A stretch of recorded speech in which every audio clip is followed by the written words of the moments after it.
Hi, welcome to Sinful Corks and Forks. I'm Cindy Mays, and today we're going to be making a pork tenderloin wrapped in prosciutto with some grainy mustard, fresh rosemary, and thyme. And we're going to serve it on a butternut squash puree. So we'll just take a peek quickly at the ingredients that we've got here. We've got our pork tenderloin, we've got salt, pepper. Our butternut squash has been peeled and cubed, some fresh rosemary and thyme, and our prosciutto. So what we're going to do is we are going to salt our pork tenderloin.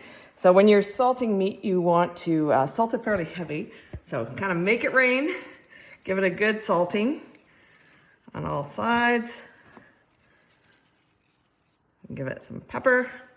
And then what I'm going to do is I will actually rub it with the grainy mustard, and then I'm gonna cut up the rosemary and thyme, chop it finely, wrap it in with the grainy mustard, and then layer out the prosciutto and wrap the pork tenderloin in that. So bear with me, I'll be right back and show you what that looks like. Okay, so we've got our pork tenderloin wrapped with the grainy mustard. I finally chopped the rosemary and thyme, and I mix it with the grainy mustard. As you saw, I salt and peppered the tenderloin before I put it in. Not too much. There's some salt in the prosciutto, but there's what it's gonna look like before we wrap it up as a nice, neat little package.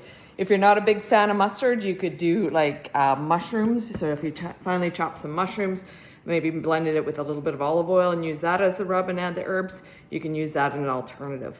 So what I'm gonna do is I'm gonna wrap up the tenderloin in the prosciutto, and then I'm gonna use my favorite kitchen tool, which is, yes, the cast iron pan. That's a must-have in every kitchen because I use it all the time. It makes food great.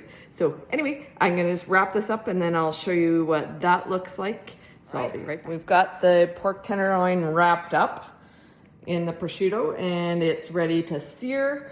So I'm gonna just sear it in the cast iron pan, and then I'll put it in the oven at 400, and I'm just gonna sear it on each side.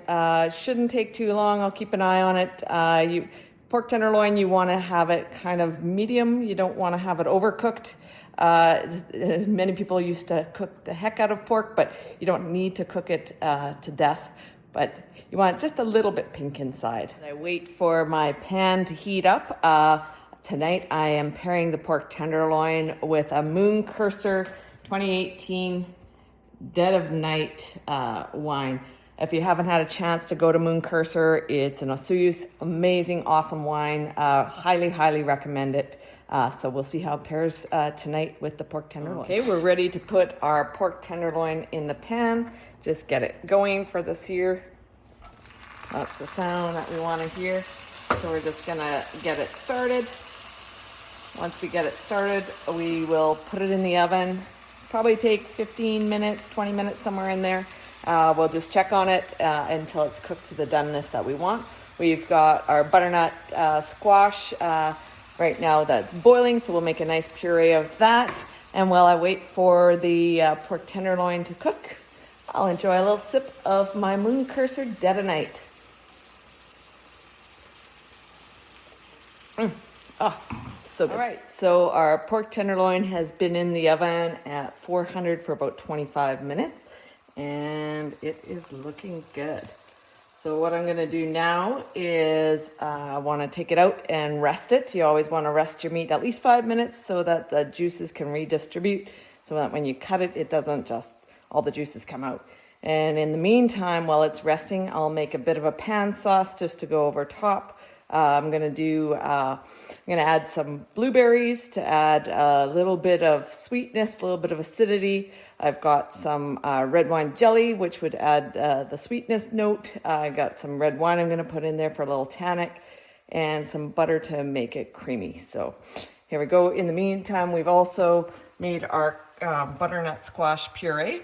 So I just added a little bit of butter, a little bit of milk, salt and pepper, and just buzzed it up, made a nice puree. So we're gonna let the meat rest. We'll cut it, we'll put it on top of the butternut squash puree and top that with a little of the pan sauce. As I mentioned, as the The meat is resting. We're just gonna make this pan sauce. So it's gonna pull off some of the mustard and flavor off the bottom of the pan. I've got the wine in there. Got a few blueberries. I've got a little bit of red wine jelly just to add a bit of sweetness.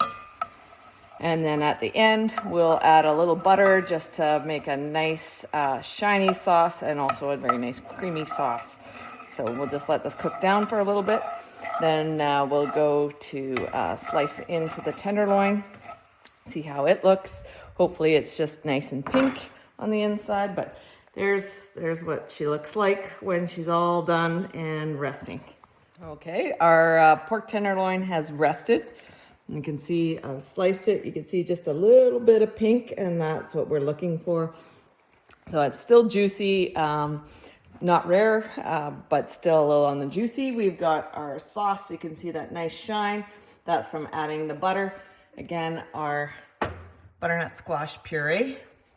And now we just assemble. All right, so here's the finished product. We've got, again, butternut squash puree. We've got our pork tenderloin wrapped in prosciutto with a grainy mustard, rosemary and thyme wrap with red wine blueberry sauce. And we're serving it with our moon cursor wine. So now all we have to do is eat.